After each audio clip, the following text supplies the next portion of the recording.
नमस्कार। घटना चक्र बुक वीडियो के इस शैक्षणिक मंच पर आपका स्वागत है। हमारा उद्देश्य है ज्ञान को सरल, स्पष्ट और सुलभ रूप में आप तक पहुंचाना। आइए आरंभ करते हैं अध्ययन और सफलता की इस यात्रा को। नमस्कार। आज हम भारत के उन कानूनों की कहानी को समझने वाले हैं जो काश्तकार किसानों की रक्षा के लिए बनाए गए थे, और साथ ही हम उन चुनौतियों को भी देखेंगे जिनका उन्हें सामना करना पड़ा। चलिए शुरुआत इसी सीधे और बहुत ज़रूरी सवाल से करते हैं। यही सवाल दरअसल उस पूरी समस्या की जड़ है जिसे सुलझाने की कोशिश की गई थी, काश्तकारों की असुरक्षा। तो सबसे पहले आइए समझते हैं कि काश्तकार किसानों की असल मुश्किल थी क्या। देखिए, उनकी पूरी जिंदगी उस जमीन पर टिकी थी जो उनकी अपनी नहीं थी, और यही उनकी सबसे बड़ी कमजोरी थी, क्योंकि उस सामाजिक ढांचे में जमींदार ज्यादा ताकतवर थे और किसानों के पास अपनी बात रखने के साधन अक्सर होते ही नहीं थे। अब यहाँ एक बहुत दिलचस्प बात है। काश्तकारों की सुरक्षा सिर्फ एक सामाजिक मुद्दा नहीं था, ये एक आर्थिक मुद्दा भी था। सोचिए, जब एक किसान को ये भरोसा होता है कि उसे जमीन से नहीं निकाला जाएगा, तो वो उस जमीन में पैसा लगाता है, मेहनत करता है, उसे बेहतर बनाता है, और इसका सीधा असर देश के कृषि विकास पर पड़ता है। तो काश्तकारों की इस मुश्किल का समाधान क्या था? जवाब था एक कानूनी ढांचा, एक ऐसी सुरक्षा ढाल जिसे किसानों को मनमानी ढंग से बेदखल किए जाने से बचाने के लिए डिजाइन किया गया था। और इस सुरक्षा ढाल के कई हिस्से थे। कानून ने काश्तकारों को कुछ साफ साफ अधिकार दिए, जैसे पट्टे की एक मिनिमम अवधि तय कर दी गई, बेदखली पर सख्त नियम बना दिए गए, और यहां तक कि अगर किसी को गलत तरीके से निकाला गया तो उसे जमीन वापस दिलाने का भी प्रावधान था। जरा इस न्यूनतम पट्टा अवधि को समझिए। ये अपने आप में एक बहुत बड़ा, एक क्रांतिकारी कदम था। पहली बार जमींदार की मर्जी कानून के दायरे में आ गई थी। किसान को अब ये पता था कि कम से कम 5 से 10 साल तक उसे उसकी जमीन से कोई नहीं हटा सकता।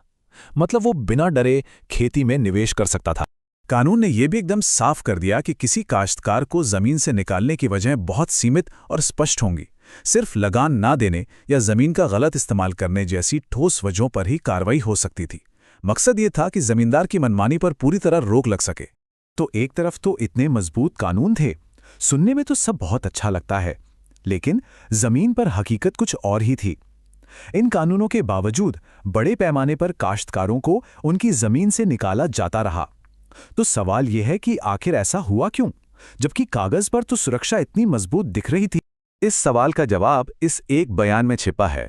हुआ ये कि कानून में दो ऐसी बड़ी खामियां, या कहें कि चोर दरवाजे थे, जिनका जमींदारों ने अपने सामाजिक और आर्थिक दबदबे का इस्तेमाल करके जमकर फायदा उठाया। ये दो रास्ते थे, स्वैच्छिक समर्पण और व्यक्तिगत खेती के लिए जमीन की वापसी। और ये स्लाइड कानून की मंशा और जमीनी हकीकत के बीच की खाई को बहुत अच्छे से दिखाती है। जहां कानून ने बेदखली के लिए ठोस कारण तय किए थे, वहीं असलियत में जमींदारों ने इन खामियों का इस्तेमाल करके काश्तकारों को हटा दिया। व्यक्तिगत खेती के लिए भूमि की वापसी, इस खामी को समझना बहुत जरूरी है। ये एक ऐसा कानूनी प्रावधान था जिसके तहत जमींदार ये कहकर जमीन वापस ले सकता था कि भाई अब इस पर मैं खुद खेती करूंगा।